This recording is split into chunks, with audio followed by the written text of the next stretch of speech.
संगमनेर तालुक्यातील निमज या गावात पुरुषोत्तम चायल हे शेतकरी आपल्या कुटुंबासमवेत राहतात.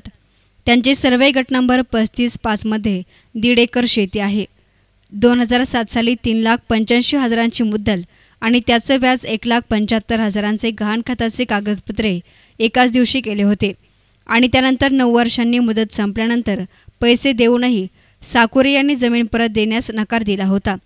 या प्रकरणी चायल यांनी दुय्यम यांच्याकडे तक्रार केली होती आणि त्यानंतर उपनिबंधक कार्यालयामधील मुख्य लिपिक संजय पाटील यांनी संगमनेर तालुका पोलीस ठाण्यामध्ये दिलेल्या फिर्यादीवरून साहेबराव माधव साकुरे आणि त्यांची पत्नी सुगंधाबाई साहेबराव साकुरे दोघे राहणार निमज तालुका संगमनेर यांच्याविरुद्ध महाराष्ट्र सावकारी अधिनियमन 2014 कलम 39, मुंबई सावकारकी 1946 कलम 32 याप्रमाणे गुन्हा रजिस्टर नंबर 31/2017 अन्वये गुन्हा दाखल करण्यात आला आहे. मी दिलीप बन्सीलाल चायल, राहणार विद्यानगर संगमनेर. मी निमज संगमनेर. मी माझ्या आर्थिक अडचणीसाठी साहेबराव माधव साकुरे यांच्याकडून 3,85,000 रुपये मदत घेऊन त्यांना 60 जमीन 9 वर्ष मुदतीकरता दिली. सदरच्या जमिनीमध्ये पैशाला व्याज नाही व उत्पन्न त्यांचं त्यांनी घ्यावं व्याजापोटी अशा पद्धतीने ठरलेलं होतं. मुदत 2016 संपली. त्यावेळेसपासून त्यांनी तगादा लावला आणि हाणामारी दादागिरीची भाषा वगैरे त्यांनी केलेली आहे. दमदाट्या वगैरे या ठिकाणी येऊन करतायत ते. तर आम्ही उपनिबंधक सहकारी संस्था यांच्याकडे तक्रार दाखल केली. त्यावेळेस 2/5/17 रोजी त्यांच्यावर गुन्हा दाखल झाला आहे.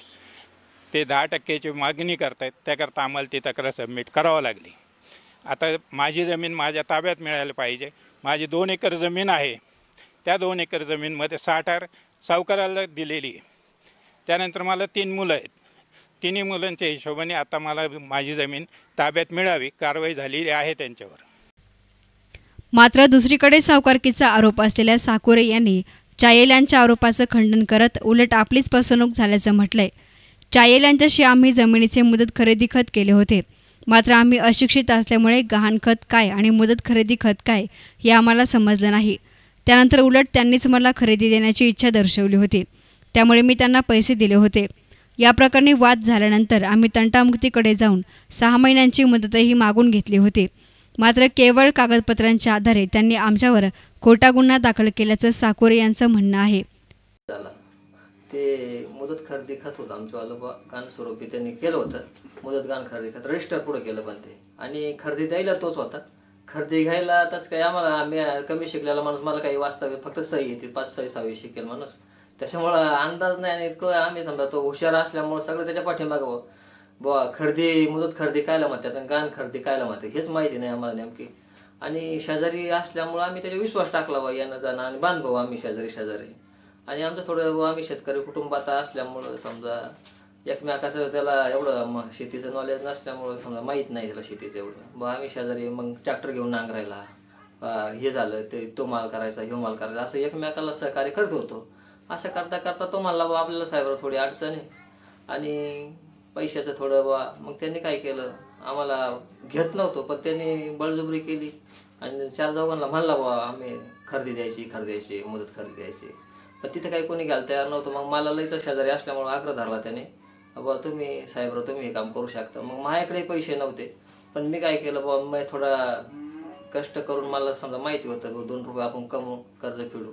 मग मी थोडे पाहुणे रावळे करून बायकोचे डाग थोडे मोडून गाय वपवून आणि असे शेतीच्या उत्पन्नातून समजा मी थोडं हे करून पाहुणे रावळ्या गोळा करून असे करून त्याला पैसे दिले. पण माझी काय चूक झाली ते मुदत खरेदी कायला म्हणतात आणि गाण खरेदी कायला म्हणतात हे मला माहीत नव्हतं. यांनी पैसे देत त्यांनी काय केलं संबंध चांगले असल्यामुळं साहेबराव 2 महिने थांबा 3 महिने थांबा असं करून 4 बारे आम्ही समजा पंच गोळा करून समजा सांगायचं बुवा तो सांगायचा पंचांपुढं मला द्यायचे त्यांचे पैसे काही ठेवायचे नाही. नंतर मग त्यांनी आम्ही काय केलं तो म्हणला बाबा तंटामुक्ती. मग तंटामुक्तीमध्ये गेलो. त्यांनी तंटामुक्ती कबूल केलं. त्याच्या मुलाने सही केली. दिलीप चायलनं सही केली. बा 6 महिन्याची मुदत मागितली. त्याच्यानंतर पैसे देतो पण त्याने काय केलं आमच्या संघ इकडे गोळ बोलायचा पण त्याचा मुलगा थोडा हुशार असल्यामुळे त्याने आमचं निर्बंध खात्यामध्ये खोटी तक्रार दिली बाई सावकार आहे अशा हिशोबाने आमच्या बदनामी आता उजूक हे करून मी बदनामीच्यात माग आहे. त्याने आम्हाला जर त्याला जमीनही करून द्यायची नाही आणि आमचे पैसे द्यायचे नाही अशा हिशोबाने आम्ही थोडे अंगठे बाजार असल्यामुळे आमच्या त्याचा गैरफायदा घ्यायची सुरुवात केली त्याने. आणि आता शेवटी काय जाऊ जे आता शेवटी वरला येऊन न्याय शेवटी काय होईल ते शेवटी खऱ्याला न्याय आहे. नंतर काय 2007 मध्ये आमची मुदत खरेदी खताचा कागद व्हायले. आम्ही शेजारी असल्यामुळं बांधभाऊ असं असल्यामुळं त्यांना प्रत्येक वेळेस अडचण आली का पैसे घ्यायचे आमच्याकडून उसने असे तिथं स्टॅम्प ड्युटी जास्त भरायला लागेल म्हणून मग आम्ही 9 वर्ष जमीन कसवली.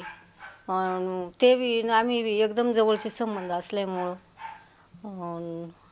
तोपर्यंत ते काहीच नाही म्हणले. ते जमिनीची मुदत संपली. आम्ही म्हणलो तुमची जमीन घेऊन टाका, आमच्याकडे काही माणूसबळ नाही, आम्हालाही होत नाही आणि आमचे पैसे रिटर्न द्या. तर ते म्हणे आम्हाला थोडी मुदत पाहिजे 3 महिने. मग म्हणलं चालन, हा काय हरकत नाही, जमीन तर आमच्याकडंच आहे कसवायला. मग आम्ही निमज गावात तंटमुक्ती अध्यक्ष त्यांची भेट घेतली, तिथं तक्रार मांडली. मग तिथं सगळेजण गेलो, ते पण होते, त्यांचे मुलं होते, ते स्वतः होते. मग तिथं समझोता घेतला. मग ते म्हणे नाही अमुक तारखेला त्यांचे पैसे देऊ आणि मिटवून घेऊ. ते उपनिबंधक साहेब आहे ना, तर त्यांच्याकडे आमची खोटी तक्रार दिली बा, ते सावकार आहे असे तसे. मग ते आमच्या घरी आले, आमच्या पूर्ण घराची प्रत्येक वस्तूची साड्या कपडे काय जी घरात वस्तू असेल ना तिची झडती घेतली. असं मग आम्हाला ते बरं नाही वाटलं. आमची किती माणसांपुढं आम्ही जर सावकार असतो तर अशी परिस्थिती नसती आमची. गोरगरिबांच्या घरी गॅस आहे, अजून आमच्या घरात गॅस नाही, हे नाही, चुलीवर स्वयंपाक आहे. ते ज्यावेळेस त्याला पैसे दिले त्यावेळेस माझ्या गळ्यातली पोत मोडली, कानातले दागिने मोडले, दावणीच्या गाया वापल्या. याला सावकार म्हणत्या का? असं नसतं. काही जगात न्याय आहे का नाही?